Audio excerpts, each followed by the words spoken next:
गांव के किनारे पर एक पुराना मकान था जो बरसों से खाली पड़ा था। इस मकान के बारे में लोगों में अफवाहें थीं कि वहां रात के वक्त अजीब व गरीब आवाजें आती हैं। बच्चे उस मकान के करीब जाने से डरते थे और बड़े भी उस मकान से दूर रहने की कोशिश करते थे। एक दिन गांव के 3 दोस्त अली, फातिमा और ज़ैद ने फैसला किया कि वो उस पुरासरार मकान का राज मालूम करेंगे। अली ने कहा, हमें इस मकान के बारे में सच जानना चाहिए, शायद वो सब कुछ महज कहानियां हैं। ज़ैद ने कहा, हम सब मिलकर जाएंगे, अगर कुछ अजीब हो भी जाए तो हम सब एक साथ होंगे। फिर फातिमा ने दोनों को देखकर कहा, लेकिन रात के वक्त वहां जाने में बहुत खतरा हो सकता है। सूरज ग्रोब हो रहा था और चांदनी रात ने अपना आगाज किया। अली, फातिमा और ज़ैद मकान के करीब पहुंचे। मकान की हालत बहुत खस्ता थी। दरवाजा टूटा हुआ था और खिड़कियां भी चमक उठा रही थीं। इन तीनों ने दलाइल दिए और मकान के अंदर जाने का फैसला किया। जैसे ही वो अंदर दाखिल हुए, एक हल्की सी हवा चली और मकान के खाली कमरे में पुरस्रार आवाजें आने लगीं। अली ने कहा, ये सब बस हवा का खेल है, हमें डरने की जरूरत नहीं। उन्होंने मकान के कमरे का जायजा लिया। कमरे में पुराने फर्नीचर, धोल और जाले फैले हुए थे। वो सब एक कमरे में गए जहां एक पुरानी अलमारी रखी थी। ज़ैद ने अलमारी का दरवाजा खोला, लेकिन कुछ नहीं निकला। इतने में फातिमा ने एक पुरअसरार सा कमरा देखा जो मकान के पिछले हिस्से में था। इस कमरे की दीवारों पर कुछ पुरअसरार अलामात थीं। फातिमा ने कहा, ये अलामात बहुत अजीब हैं, क्या आप लोगों ने कभी ऐसी अलामात देखी है?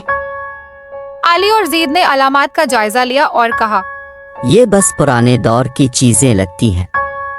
फातिमा ने फिर भी दिल को तसल्ली देते हुए कहा, हमें इस कमरे की मजीद तहकीक करनी चाहिए। जब वो कमरे के मजीद करीब पहुंचे, अचानक एक दरख्त से आने वाली हवा ने कमरे का दरवाजा जोर से बंद कर दिया। तीनों दोस्तों ने दरवाजे को खोलने की कोशिश की, लेकिन वो नहीं खुल सका। फिर अचानक एक सर्द हवाई लहर ने कमरे को भर दिया और एक सुर्ख रोशनी चमक उठी। एक पुरअसरार साया कमरे में नमूदार हुआ और उसने कहा, ये मकान एक भूला हुआ राज रखता है। तीनों दोस्तों ने साये से पूछा, आप कौन हैं? और ये मकान क्यों पुरअसरार है? ये मकान एक पुराने जादूगर का था जिसने अपनी जिंदगी के आखिरी अय्याम में यहाँ एक जादुई शय छुपाई थी। इस शय का राज बहुत ही ताकतवर था और इसे किसी को भी नहीं मिलना चाहिए था। अली ने सवाल किया, हमें क्या करना चाहिए? साये ने कहा, अगर तुम सब इस मकान के राज को जानना चाहते हो तो तुम्हें इस जादुई शय को तलाश करना होगा और इसे महफूज जगह पर रखना होगा। तीनों दोस्तों ने कमरे का मजीद जायजा लिया और पुरानी अलमारी के पीछे छिपी हुई एक खुफिया दराज को पाया। उन्होंने दराज खोला और एक पुराना धूल भरा संदूक पाया। संदूक खोला तो उसमें एक खूबसूरत लेकिन पुरअसरार जादुई पत्थर मिला। पत्थर की रोशनी से कमरा चमक उठा और पुरअसरार साया कम हो गया।